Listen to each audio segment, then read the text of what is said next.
Great guests in studio here today as we talk about the economic development of Mason County. Jennifer Baria here. And Jennifer, good morning. Morning. We have got two great guests, as we heard last week, that the PUD 3 getting some CERB funding, Community Economic Revitalization Board. I'll jump in anytime you need it. That's like this long. Yes. I know, right? This is why we shorten it down to acronyms. Just a curve. So very cool stuff for PUD 3, and Justin Holzgrove and Joel Myer here with us today. So talk to us, Jennifer. We'll start with you, as this is your segment on economic development. What do these types of grants, as we've seen 3 or 4 of them now into Mason County, come from the CERB board? And what's the benefit to that? And then we'll get into the specific PUD benefit here. Well, I think the benefit, really looking at economic development as a partnership, like Justin said when we sat down, I don't do this alone. When I'm looking at property, I have to have those partners that are putting in the infrastructure, that are putting in the water, the sewer, zoning it properly, putting in the electricity, and very importantly is making sure that our community is connected. And as we all know, it's digitally now. It is through fiber. Fiber. It's important for businesses, but it's becoming increasingly more important. I'd probably say essential for even our daily living. So it just is a natural segue to partner with the PUD and really help in any way that we can. Yeah.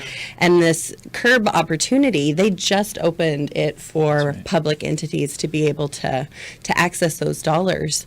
That open source, that open network is what you're really aiming for. So it really is. You're looking at it kind of like you're looking at selling a house. I have this piece of land, but there's nothing on it. But come and buy this house. No, we've got to really prep our product, prep what it is that we're recruiting here too. You know, I have a stat that I got from the EDC, Joel, and I actually have been talking about this a lot. Did you know that 78% of the employed workforce in Mason County and 49% of employers in Mason County are actually in the rural area? Oh, wow. I did. Yeah, and I think that it's because, you know, we only have one incorporated city, so it kind of inflates those numbers a little bit, but the reality is that Mason County is very unique, very rural community, and ensuring that there's broadband access to those rural communities, it makes a big difference. So PUD 3 has been working hard to increase the access across the county and have implemented these fiber hoods that we've talked with over the last couple of months and years now as they've kind of come online. And is this where the majority of the CERB money is going to go to help fill out these fiber hoods, or where are we looking at, Joel, with the money on this? Well, we chose what were going to be probably some of the hardest fiber hoods to reach when we made our application to the state for this grant and loan program.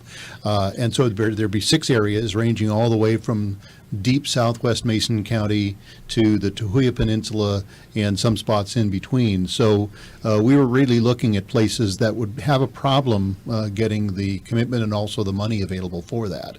And so the CERB grant and loan was a perfect avenue for us. And it's really interesting, as Jennifer pointed out and Justin and I have discussed, this is historic, that PUDs for the very first time in state history have been allowed to apply for broadband funds in a public-private partnership with our existing retail service providers to bring broadband to areas that, let's face it, probably would not get it within this century. Sure. So that's pretty exciting. That is exciting. And we've talked with the Port of Shelton, who has helped some businesses in their port property with the CERB grant.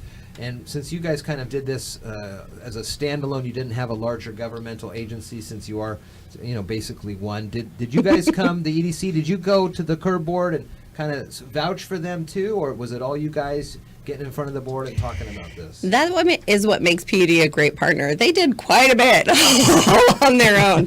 They reached out to us when they needed a letter of support from us as the ADO designated for our county, but they're really very good at kind of reading the environment and reaching out when they need help. And something that you're being very kind in this regard, because the Mason County Economic Development Council the Mason County Commission, both those have to work together to create the community economic development strategy for the county.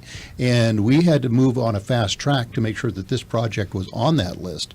The EDC helped us with some of the groundwork on getting that going. Then the Mason County Commission turned it around, I want to say, in about a week and a half to get it on the list. So that team effort that Jennifer referenced earlier really came into play on this. Oh, that's great. So what are the amounts of monies coming into the PUD, and where can you first start to see some work being done solely based on this CERB money? Yeah, just for this CERB money. So what we were awarded was a $408,000 grant and a $408,000 1.5% low interest loan to go towards this project. It does require a $150,000 local match throughout the process. And there are 6 communities, as Joel mentioned, and I'll just start up north because everybody's dying to know, am I on the list? So there's You heard it here first. Right. There's over 500 homes and about 25 businesses total throughout each of these communities. And so we're starting up north in the Lake Christine area, that's just off of Haven and Wooten Lakes up on the Tuya Peninsula. Tahuya River Valley and those surrounding areas, those folks are going to be so thrilled. Oh, They've been, the number one ralliers for PUD 3 fiber. And then we have Chapman Road on Harstein Island. Squaxin Island Tribe has their Salish seafood processing area there, and that was very helpful, I believe, to have us be successful with the grant. Great partnership with them. Island View in the Great View area, so just north of Russellwood, Krabbenhof. Sure. And then headed to southwest Mason County, Fish Hatchery Road, and Satsat Maple Glen and the Schaefer State Park area. So if you drive out Matlock Brady Road, there's a lot of people that live out there, and there's really poor cell service and no broadband options. And so this is really going to be a game changer for them. That's great. And what's the timeline on these types of projects? Right? They're going to be busy. Yeah, we're staring at a mountain right now. We're getting our mountain climbing gear on. So we actually have a 2-year window to complete these projects, and we probably will take most of that 2 years. We have a really efficient process when it comes to construction on our own or through the Fiberhood program, but with CERB, there are a couple of extra steps. As they say, free money is never free. Sure. And so we have that paperwork. administrative side of things. We want to make sure that we're doing it right. This is our first time with the program, and it's also the first time that the rural broadband program through CERB is available. And so they're learning, we're learning, and we want to make sure we get it right on the administrative side. Sure. I think another thing to keep in mind is that these communities are communities that either don't have service or their service is way below what the federal standards are, which is 25 megs down, 3 megs up. And so those are areas that would never see a faster speed. And so when we're done with this project, each of those residences and businesses will have a gig service up and down, which is, as we would say, far exceeds the federal standards. Yeah. And that's a pretty exciting thing for those folks as well. Very cool. One of the things you guys know about our fiber plant is that it's open access, it's non-discriminatory, and it's public-private partnership. And so we provide that infrastructure. The PUD is good at building wires and poles and things, and we partner with our retail service providers, iFiber being one of them. And so once the physical connection of that one fiber goes to the home, then the customer can choose any of the retail service providers to take service off of that fiber. They can get gig internet, they can get HD TV, they can get phone service, custom circuits for businesses. And so it doesn't kind of say, here's the winner and loser company. Yeah. It says, here's the winner, the community is the winner, and the consumer is the winner, because then they can make the selection that's right for their family. So it's Yeah, really a like unique choices. situation. Very cool. A lot of information. And again, how thick is a single fiber strand? Do you know this one? No. It's Thanks. as thick as the hair on your head. Oh, a single I've got fiber. pretty It's thin like, hair. It's like hair. Yeah. Her head.